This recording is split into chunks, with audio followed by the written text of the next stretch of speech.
Eu pago minhas contas, eu pago meus impostos, eu quero os meus direitos.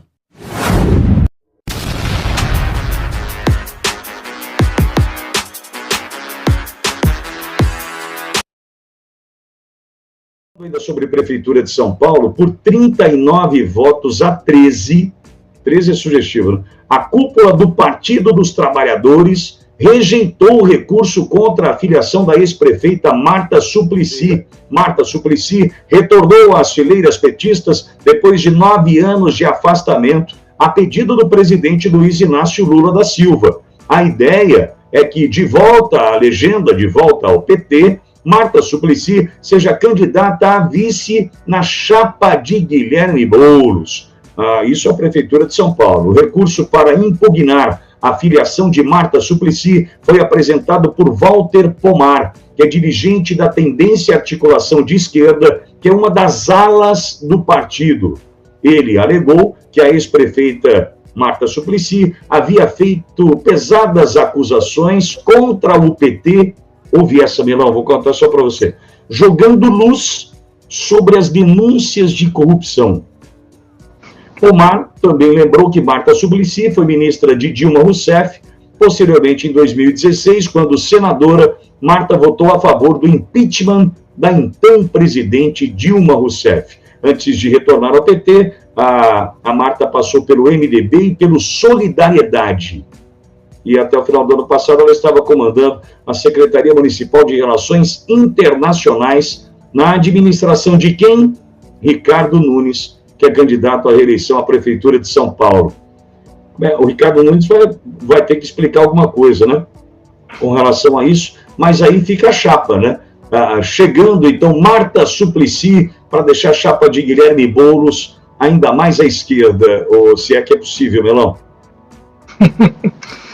Pitoli, é curioso essa questão da Marta Suplicy, né? Porque ela inclusive apoiou o Bruno Covas na reeleição contra o Guilherme Boulos, então fez questão de se juntar ao Bruno Covas. O PSDB, teoricamente, durante o período foi um adversário dela, né?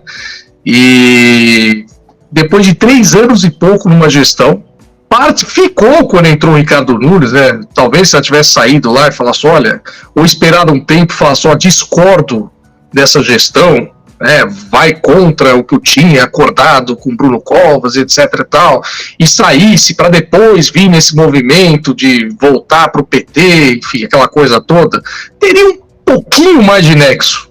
Mas não, ela ficou até o final, quase até o final, me sai de férias, não comunica o prefeito em momento algum da decisão dela, saiu de férias, a notícia sai em todos os jornais e no dia seguinte ela marca uma reunião, né, lá na prefeitura, se eu não me engano foi ela e o marido, inclusive, para explicar para ele o inexplicável, né, porque saiu tal e sinceramente, né, indelicadeza total, eu diria até uma traição de fazer isso sem comunicar ele previamente, né, deu um golpe sem comunicar ele previamente. Vai ser difícil para ela criticar como candidata a vice do Boulos uma gestão que ela ficou lá numa boa durante mais de 3 anos, em nenhum momento, até ser convidada para ser vice na chapa do Boulos, mostrou algum descontentamento. Em nenhum momento, até que ele... Aliás, nem depois mostrou descontentamento, simplesmente saiu e foi para a chapa do adversário. A tática do Lula é muito clara. O PT hoje, né, para poder apoiar o Boulos, e o Lula está assim, os interesses dele acima de tudo. Então, até no PT, ele tem dito aí para muitos aliados que em prol da reeleição dele é para abrir mão de um monte de candidatura em várias cidades para apoiar os aliados. Porque ele está preocupado que ele quer uma base de sustentação grande para a reeleição dele. Então ele está sacrificando muitos colegas aí de partido em várias cidades. E lembrando disso, que para ele, obviamente, o interesse dele está acima de tudo, inclusive até do PT, né, o partido que sempre manteve ele em evidência. Né? Também, sinceramente, ninguém vai chorar por isso, né, convenhamos. Né? Não seremos nós que vamos chorar por isso. Né? Mas, enfim, só para finalizar esse ponto. Não existe uma figura forte do PT na capital mais. Isso acabou.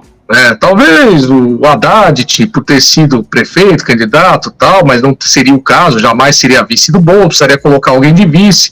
Hoje os que sobraram do PT são vereadores e políticos com forças mais regionais em determinadas áreas lá, então ele quis trazer uma figura para dar aquele ar para o Boulos de que, olha, alguém com moral na periferia, que não é bem o talento do PSOL, né? O PT ele tinha uma penetração maior, e que tem aí uma história de gestão, que foi administrador, etc, para dar aquele verniz de, olha, tem alguém com experiência do lado do Boulos, que é mais conhecida do PT. Aí ele fez toda essa artimanha.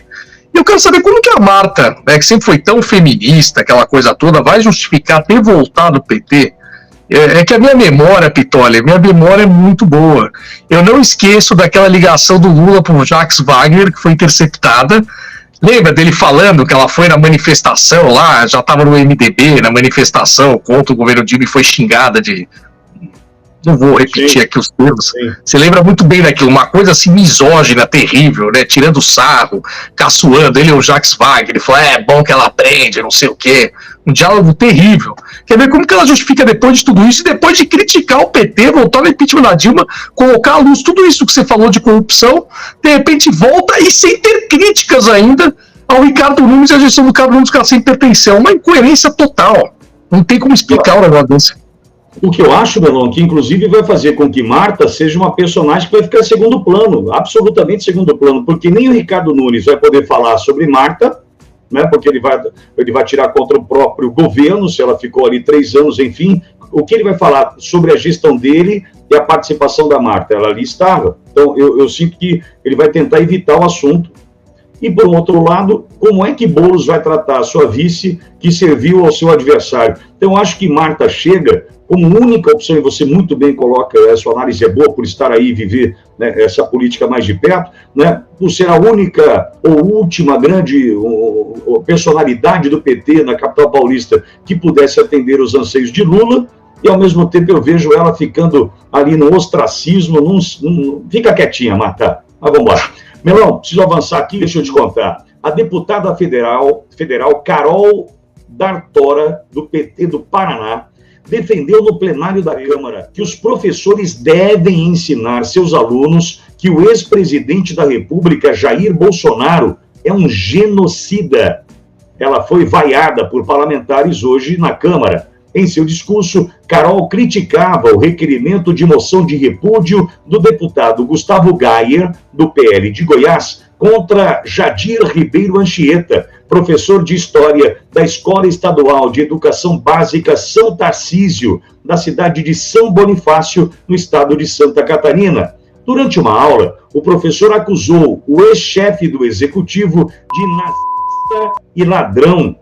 Para Gustavo Gayer, isso demonstrou um claro viés ideológico que não condiz com a neutralidade exigida pela profissão. Diante do requerimento de moção de repúdio, a parlamentar então defendeu que a liberdade de cátedra, que garante livre manifestação do pensamento, e a liberdade de consciência é prevista nos brasileiros. Para Carol, propagar essa informação ajuda a criar um senso ético nos alunos. Mas quero te ouvir diante desse absurdo, Melão. Inacreditável imaginar que uma senhora como essa, uma deputada, diz que o Bolsonaro promove intencionalmente, ou promoveu intencionalmente a morte de mais de 600 mil brasileiros. Acho que é o Bolsonaro com mais um processo para mover contra uma petista, hein, Melão? Acho curioso, né? O professor deve ensinar isso. Ninguém cobra.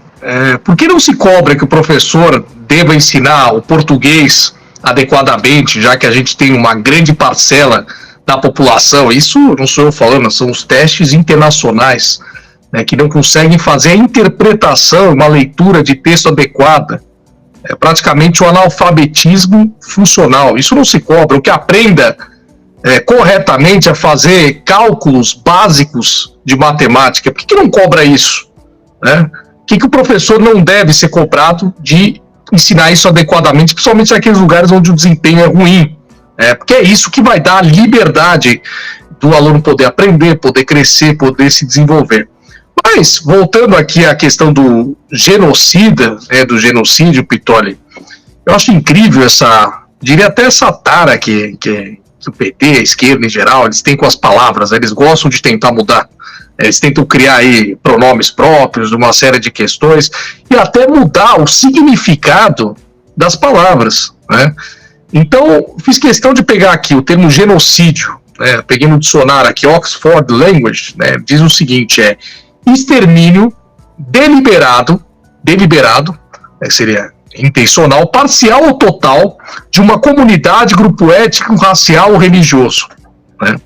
E aí, eles simplesmente, quando tentam colocar a situação, né, da questão da pandemia, enfim, de falas do Bolsonaro e etc., como genocídio. Primeiro que você, simplesmente, quando você usa inadequadamente um termo como esse, que tem um significado profundo, que tem que ser impactante justamente para que as pessoas evitem, condenem, combatam o genocídio, quando você começa a vulgarizar a palavra com qualquer crítica que você queira fazer, você vai tirando força daquilo que realmente o genocídio que é uma coisa pavorosa, terrível para a humanidade.